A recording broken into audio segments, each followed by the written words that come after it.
Equal Justice Initiative is a private, nonprofit organization founded in 1989 by Brian Stevenson, who is a widely acclaimed public interest lawyer and an author of the best-selling book Just Mercy.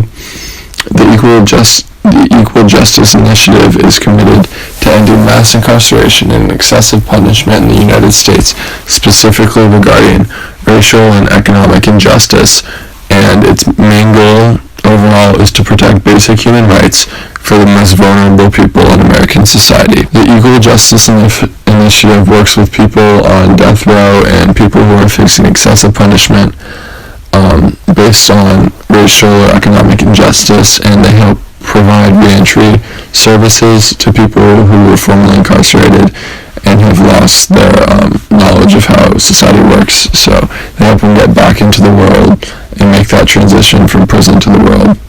They provide research and recommendations to assist advocates and policymakers in the work of criminal justice reform, publishing reports, discussion guides, and educational materials. They have staff who conduct educational tours and present to thousands of students in schools and professionals every year.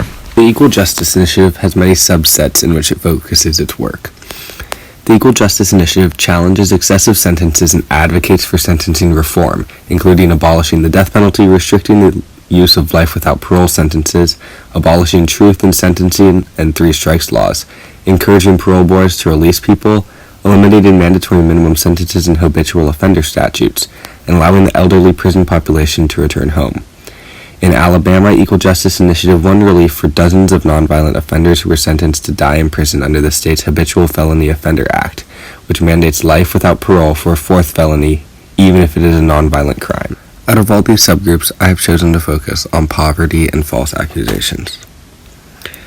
Equal Justice Initiative aims to help alleviate the issue of poverty in the American judicial system. Currently, only 24 states have public defender systems, and even the best of those are hampered by the lack of funding and crippling caseloads. Defendants too poor to post bail can spend months in jail awaiting a lawyer to be appointed, forcing many of them to be the lawyer within their own cases.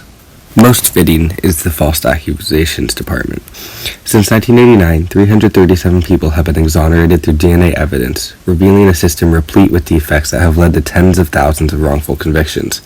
Leading causes of wrongful convictions include mistaken eyewitness identification, false or misleading forensic science, false confessions, and jailhouse informants. Perjury or false accusations have contributed to more than half of wrongful convictions, and nearly half involve misconduct by government officials. In 2015, Equal Justice Initiative won the exoneration and release of Anthony Ray Hinton, who spent 30 years on Alabama's death row after being wrongfully convicted of capital murder based on a faulty eyewitness testimony by Benaiah Danridge, who spent 20 years in prison after.